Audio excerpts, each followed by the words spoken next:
ከዛው እሷም እንደምንም ብለው ይዟት ከቤት ወጡ። እነሱ በቃ እኛ ጋር ትሆናለች፣ ግን ተመልሰሽ እሷ ጤናማ ሆና ዞር ብለሽ አንድ ቀን እኔ ከሷ የሆነ ነገር እፈልጋለሁ ብቲ ወደ እኛ ጋር ብመጪ ካሁን በኋላ እንደዛ ብሎ ነገር ቀልድ የለም። ምክንያቱም ዛሬ ጤነኛ ስላልሆነች አውጥተሽ ከቤት የጣልሻት ሴትያ ነገ ደግሞ ጤነኛ ሆና በጤናዋ ደህና ሆና ብታያት ሁለተኛ እኛ ጋር ዞር እንዳትይ ብለው አስጠንቅቋት ሄዱ።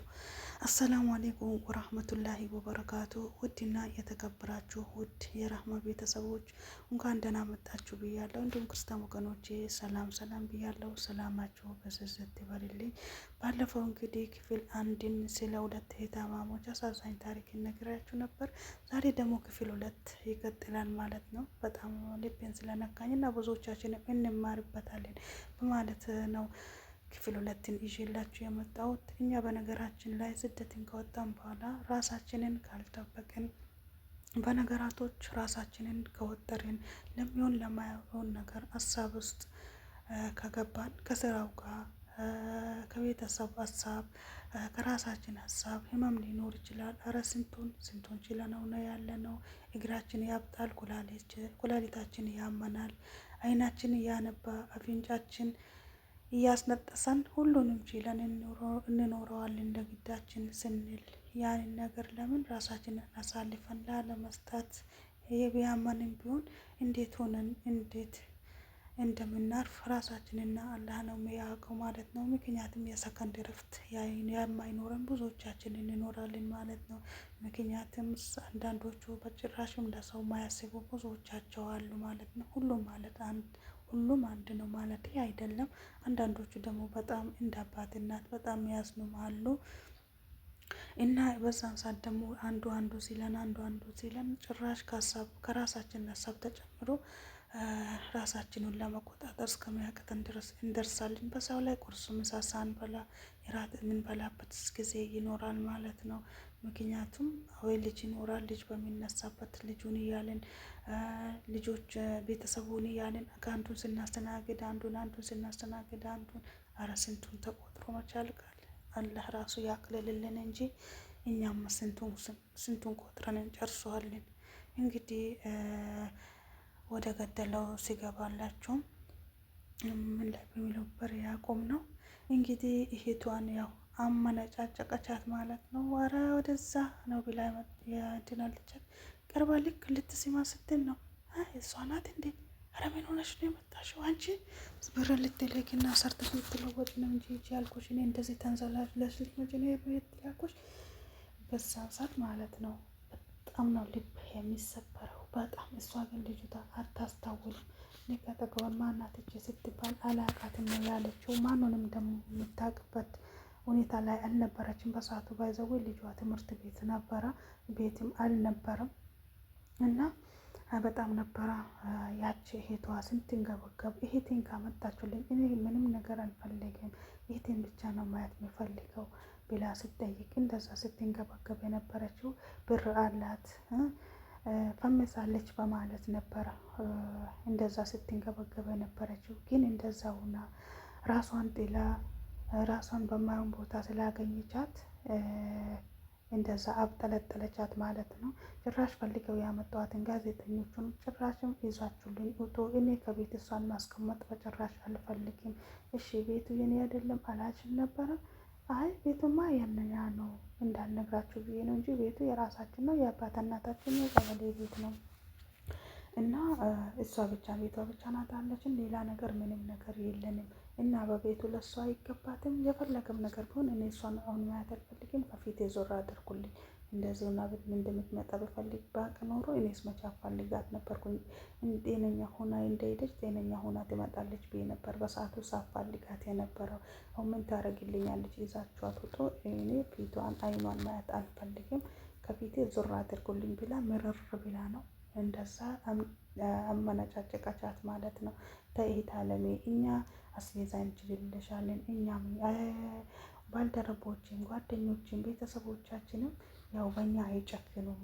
ስለዛ እኛ እናግዝሻለን፣ ያለውን ነገር እኛ አስቤዛ እናስገባልሻለን፣ በየወሩ ደግሞ እኛ እንችላልሻለን ሁሉ ነገር ሲሏት በጭራሽ እሷ በተቀመጠችበት እኔ አልቀመጥም። ጭራሽም የእሷን ፊት ማየት እኔ አልፈልግም።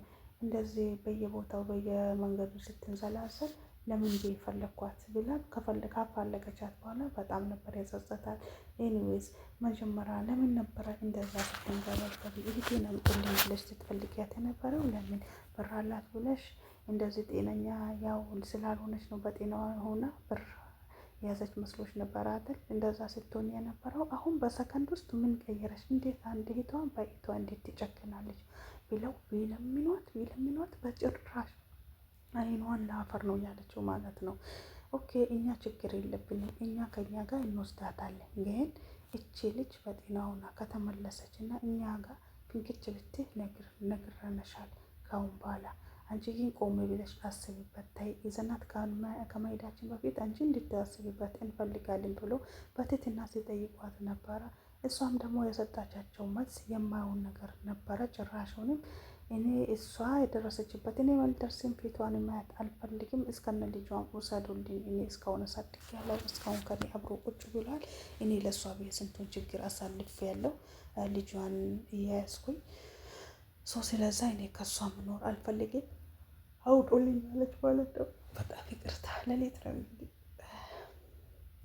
ቪዲዮ እየቀረጽኩ ያለሁት ሰዓት ሄዷል እና እሷንም ማየት አልፈልግም እስከና ልጇ መውሰዱልኝ አለች። እነሱም ደግሞ በጣም ነው ያዘኑት፣ ልባቸው የተሰበረው። ለማንም ማመን የሚከብደው ነገር ነው። ቢኮዝ መጀመሪያ እንደዛ ስትንገበገብና እንደዛ ሆና ስታፋልጋት የነበረችው እህቷ እኔ ከሷ ምንም ነገር አልፈልግም፣ እህትነቷን ብቻ ነው የምፈልገው። አሁን ሰው አፋልጋችሁ እንደምታመጡ እህቴን አፋልጋችሁ አምጡልኝ ብላ በስልክ በየጊዜው ደውላ ስጨቀጭቃቸው የነበረችው ሴትያ በመሀል ደግሞ ምን ተገኝቶ ነው እንደዚህ የሆነችው? እኛ ምንም ጊዜ የሆንን አስላን ስደት ብለን ከወጣን በኋላ ሰው አንዳንድ ሰው እድሜያችን በሰው ሀገር እንዲያልቅ የሚፈቅድ ሊኖር ይችላል፣ በየቦታው ማለት ነው። እና እሱም ምንድን ነው አሁን በቃ ቤተሰብ ሁሌም ስጡኝ በሚል ከሆን እስከ ስቦት ሰው እድሜ ልኩን በሰው ሀገር ነው የሚያልቀው ማለት ነው። ምክንያቱም አሁን ይህችም ልጅ ብሯን ብቻ ነበር ሲጠብቅ የነበረው። ብር ይዛ ስላልመጣች እና እንደዛ ተጎሳቅላ ስለመጣች ከቤት መንጭቃ መነጫጭቃ አስወጣቻት እና እነሱም ደግሞ ምንም ማድረግ አልቻሉም እና ይዟት ሄዱ ማለት ነው። እህቷ በዚህ ልክ በይቷ ጨከነች። በጣም ልብ ይሰብራል፣ በጣም ያማል። እኛ ከጤናችን ጋር ነው የምንወደደው። ሰርተን በሰላም ስንገባ ነው የምንወደደው ማለት ነው። እህት አለሞቼ ፕሊዝ ራሳችንን መጠበቅ፣ ራሳችን ትሪት ማድረግ አለብን። እንቅልፍ በደንብ መተኛት አለብን። ያሁን ባለን ሰዓት ጊዜያችን ማባከን የለብንም። በማየውን ነገር ደግሞ ስልክ ሰዓታችንን ያቃጠልን እንቅልፍ ደግሞ ሊገባን ይችላል። እንቅልፍ እጥረት እኮ እኛን ብዙ ነገር እንትን ይጎዳናል ማለት ነው። ምክንያቱም እንቅልፍ ማለት እረፍት ነው። አይኑ ብዙ ጭንቀት አለ፣ ብዙ ሀሳብ አለ። መጥፎ ቤት የገጠመው ደግሞ ቤተኛም የማይተኛ ሰው ብዙ ሰው አለ። ምክንያቱም አሁን በአሁን ምን አጥፍቼ ነው፣ አሁን በአሁን ደግሞ ምን ቀንሶብኝ ነው፣ ምን ጨምሬ ነው እያልን አይምሯችን ራሱ ርብሽብሽ ነው የሚለው። ይህንን ነገር ደግሞ ቤተሰብ የማይረዳው ብዙ ሰው አለ ማለት ነው። ምክንያቱም በቃ ወጣን ደልቶን የምንኖር ነው የሚመስለው ማለት ነው። ቤተሰብ ያን ነገር ሳይሆን ማሰብ ማስተዋል ያስፈልጋል። ያኔ ስደት ላይ ያለን እኛን ትሬት ማድረግ ያስፈልጋል እንጂ ስጠኝ መች ነው የሚመጪው ምንድን ነው የምታመጪው ብሎ መጠበቅ ሳይሆን አንቺን በሰላም አላህ ያምጣልሽ ብሎ ዱዓ ማድረግ ነው ያለበት። ሁሉም በየሃይማኖቱ ወጥቶ ከመቅራት አላህ ይጠብቀን። ሀገራችንም ደግሞ አላህ ሰላም አድርግልን። ሁሌም የምለው ነገር ነው። ሀገር ሰላም ሲሆን እኛም ሰላም እንሆናለን። ውድና የተከበራችሁ ውድ ቤተሰቦቼ እንግዲህ አብሮነታችሁ እንዳይለየን። አሁን ከመጀመሪያም እስከ መጨረሻም ከጎኔ ስላላችሁ እጅግ አድርጌ ከልብ አመሰግነው። ከምንም በላይ ምስጋና ሊገባው የሚችለው ለአላህ ብቻ ነው። አልሐምዱሊላህ ረቢል ዓለሚን። ከሱ በታች ደግሞ እናንተን እጅግ አድርጌ ከልብ አመሰግናለሁ። ክበሩልኝ።